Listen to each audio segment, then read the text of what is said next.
6 గ్యారెంటీల లబ్ధిని పొందేందుకు ఈ అప్లికేషన్ ఫారంలో అడిగిన అన్ని వివరాలను కరెక్ట్గా నింపాల్సి ఉంటుంది. ప్రజాపాలన దరఖాస్తులను ఎలా నింపాలో ఈ వీడియోలో చూద్దాం. ఈ దరఖాస్తు సంఖ్యను ప్రభుత్వం వారు చూసుకుంటారు. మీరు దీంట్లో ఏం రాయకండి. కుటుంబ వివరాల కింద మీరు కొన్ని వివరాలు రాయాల్సి ఉంటుంది. ఇక్కడ మీ పూర్తి పేరు రాయండి. ఇక్కడ ఇంటి యజమాని స్త్రీ అయితే స్త్రీ అని టిక్ చేయండి, పురుషుడైతే పురుషుడి దగ్గర టిక్ చేయండి, ఇతరులైతే ఇతరుల దగ్గర టిక్ చేయండి.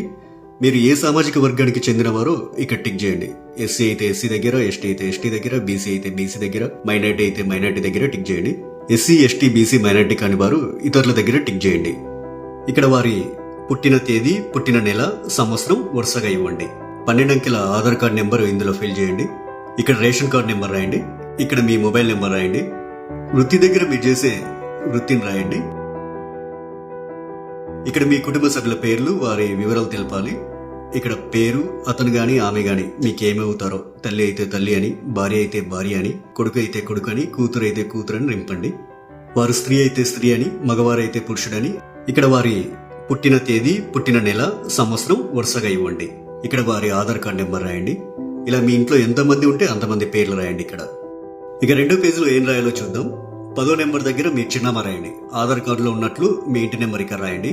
మీ గ్రామం లేదా మున్సిపాలిటీ ఇక్కడ రాయండి. ఇక్కడ మీ వార్డ్ నెంబర్ రాయండి. ఇక్కడ మీ మండలం పేరు, తర్వాత మీ జిల్లా పేరు ఇక్కడ రాయండి. ఇప్పుడు అభయస్థం గ్యారెంటీల సెక్షన్ కొద్దాం.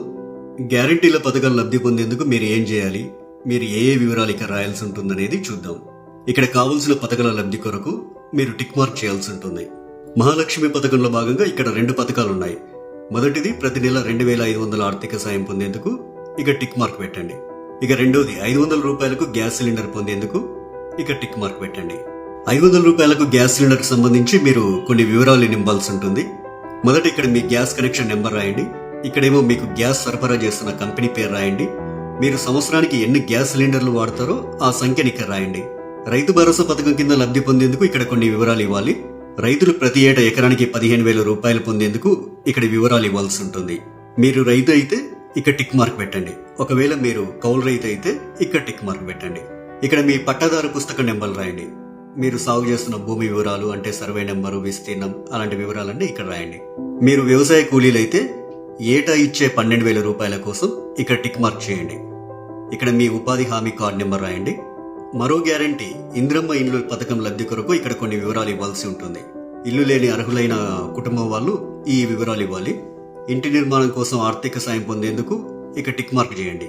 ఇక అమరవీరులు మరియు ఉద్యమకారులు 250 చదరపు గజాల ఇంటి స్థలం పొందేందుకు ఇక్కడ కొన్ని వివరాలు ఇవ్వాల్సి ఉంటుంది.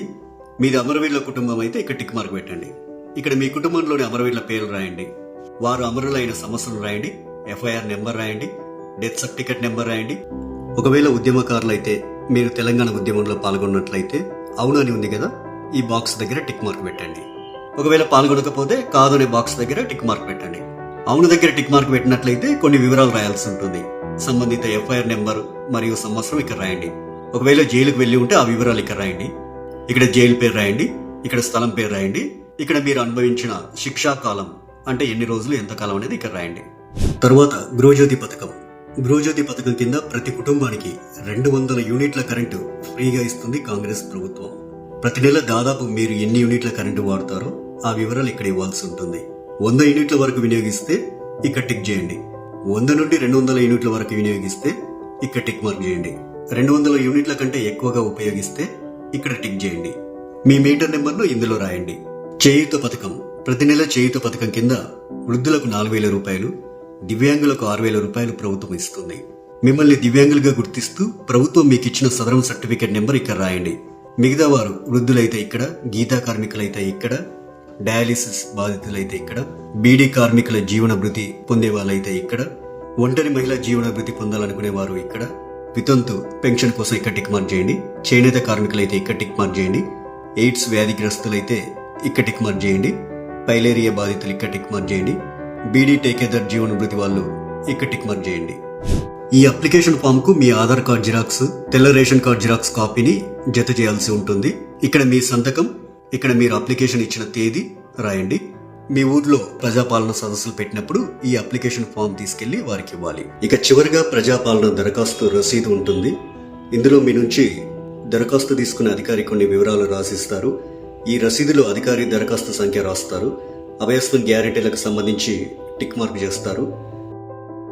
తదితర వివరాలన్నీ కూడా రాస్తారు. చివరగా అధికారి తన సంతకం చేసి మీకు రసీదునిస్తారు.